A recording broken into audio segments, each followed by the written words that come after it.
Здравствуйте! Если ваша герань не хочет цвести, выглядит уставшей или совсем загрустила, срочно смотрите это видео. Вы узнаете о самом простом аптечном средстве, которое буквально оживляет герань, заставляет ее пышно цвести и защищает от болезней. Сегодня я расскажу все про подкормку йодом с рецептами, проверенными на своем опыте. Знаете, я когда-то и представить не могла, что обычный аптечный пузырек с йодом может стать настоящим помощником в уходе за растениями. Казалось бы, йод – это то, что мы в детстве мазали на коленки, если поранились. А теперь одно из моих любимых средств для ухода за геранью. И не только за геранью, кстати.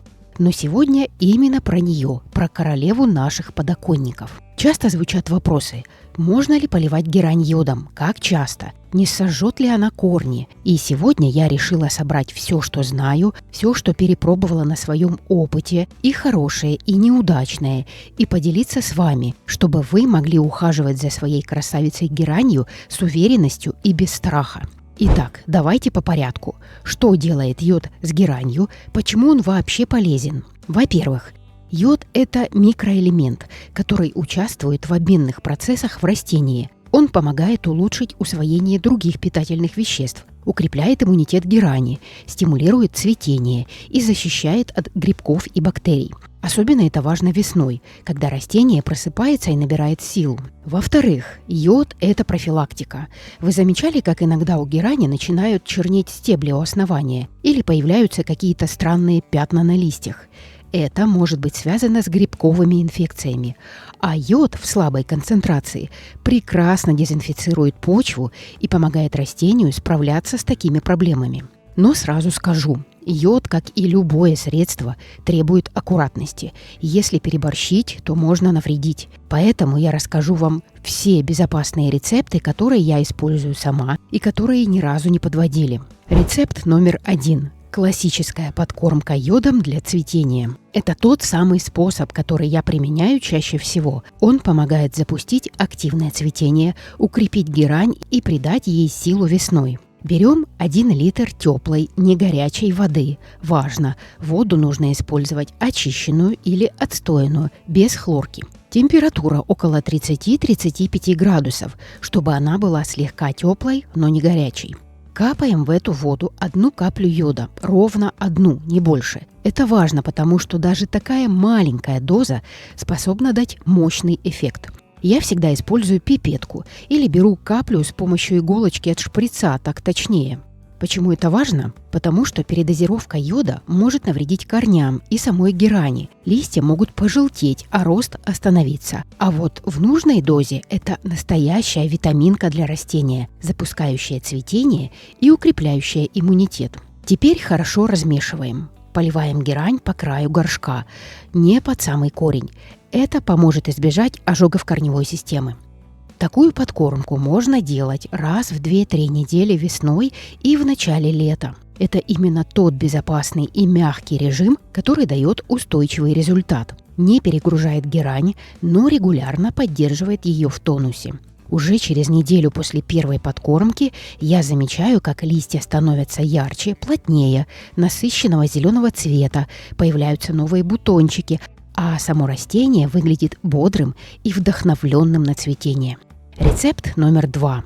Йодно-молочная подкормка для укрепления иммунитета.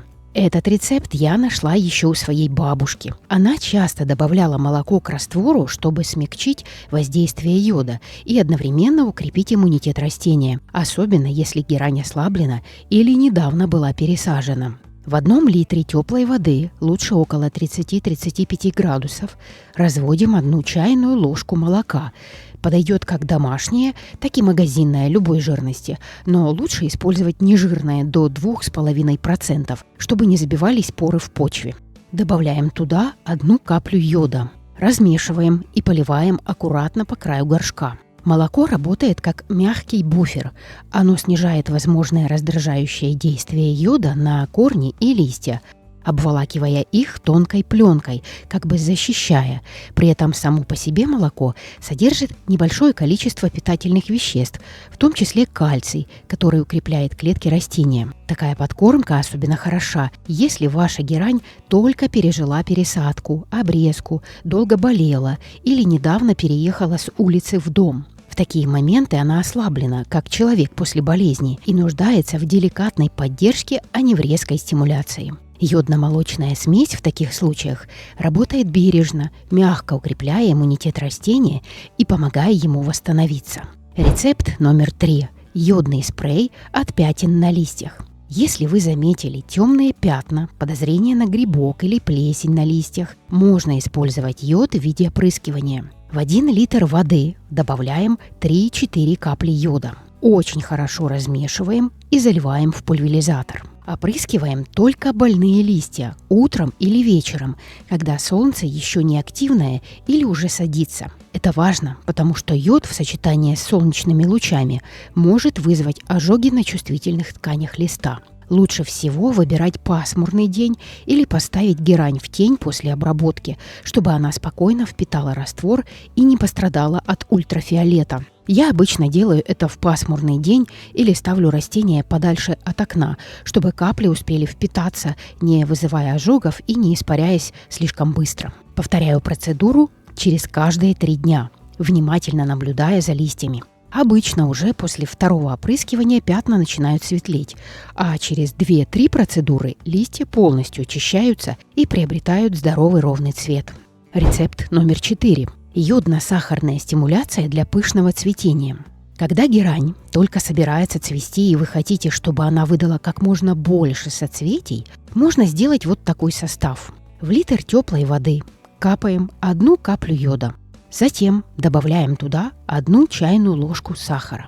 Хорошо размешиваем. Сахар – это легкий, но очень эффективный стимулятор. Он служит быстрой подпиткой для растения, дает ему дополнительную глюкозу, которая используется как топливо для роста и формирования бутонов. Особенно это важно в период подготовки к цветению, когда герани нужно много энергии. А йод в этот момент играет роль защитника. Он поддерживает иммунитет, помогает растению противостоять возможным болезням и обеспечивает стабильное развитие. А теперь важные предостережения. Первое. Никогда не увеличивайте количество йода.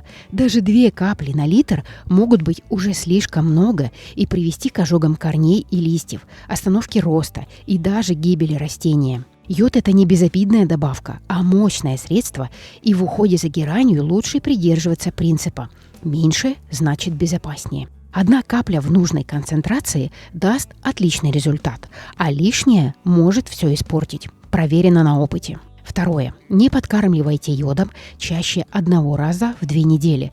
Это не витаминки, а сильнодействующее средство, которое при частом применении может не только не помочь, но и навредить. Корневая система и листья могут пострадать от переизбытка йода. Растение получит стресс, начнет желтеть, сбрасывать листья, а то и вовсе замрет в росте. Именно поэтому важно соблюдать паузы между подкормками, давая герани время на восстановление и полноценное усвоение всех питательных веществ. Третье. Не сочетайте йод с другими подкормками в один день. Лучше чередовать, давая растению время адаптироваться и полноценно усвоить каждый компонент.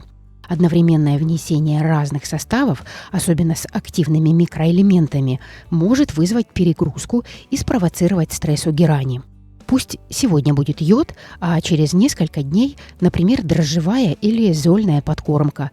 Такой подход даст максимальный эффект и не навредит. Видео про эти подкормки уже есть у меня на канале. Четвертое. Не используйте на очень молодых или недавно укорененных черенках. Их корневая система еще слишком нежная и нестабильная, и даже слабый йодный раствор может вызвать ожоги или остановить рост. Дайте им хотя бы 3-4 недели на адаптацию после укоренения. Пусть нарастят новые листики, окрепнут корешки, появится уверенный прирост. Только тогда можно постепенно начинать мягкие подкормки, но и то с особой осторожностью. Как понять, что йод пошел на пользу? Вы заметите, как герань начнет активно наращивать зеленую массу, как она будто бы оживает. У нее будут крепкие сочные листья, ровный цвет, а через пару недель появляются первые бутоны, и все растение как будто благодарит вас за заботу. У меня, например, после второй подкормки йодом одна из гераней, которая всю зиму стояла в спячке, вдруг вся покрылась бутончиками. Цветы были яркие, крупные, с насыщенным ароматом. Можно ли поливать йодом другие растения? Я пробовала использовать йод и на других растениях, но важно понимать, не все комнатные цветы переносят его одинаково. Например, фиалки – нежные создания, и йод для них может оказаться слишком агрессивным. Я заметила ожоги на листиках уже после одной обработки. А вот хлорофитум и пеларгонии, особенно зональные сорта, реагируют очень хорошо. У них заметно улучшается рост, укрепляются листья и даже цветение становится активнее. Но, несмотря на это, я всегда начинаю с одного экземпляра, как пробника. Наблюдаю несколько дней, смотрю на реакцию. Если все хорошо, тогда можно осторожно применять и на остальных. И вам тоже советую придерживаться этого правила. Лучше перестраховаться, чем потом лечить. Можно ли добавлять йод в комплексную подкормку? Лучше не нужно. Йод сам по себе уже активное средство. Совмещать его с другими элементами, особенно с химическими удобрениями, рискованно. Если хотите сделать что-то покруче, лучше чередовать. Сегодня йод, через неделю дрожжи или настой крапивы. Кстати, на моем канале уже есть подробное видео про дрожжевую подкормку и про настой крапивы. Обязательно посмотрите, если еще не видели. Вот такие мои наблюдения и рецепты. Делюсь с вами, потому что знаю, как хочется, чтобы наши растения были здоровыми, крепкими, радовали глаз. Герань, она ведь как зеркало. Ухаживаешь за ней с душой, и она отвечает тем же. Если вы попробуете один из этих рецептов, обязательно напишите мне в комментариях, как сработало. И не бойтесь экспериментировать, только делайте это с любовью и аккуратностью. А если у вас есть свои рецепты подкормок с йодом, поделитесь. Я уверена, среди вас столько талантливых и опытных цветоводов. Мы можем многому научиться друг у друга. До встречи в следующем видео.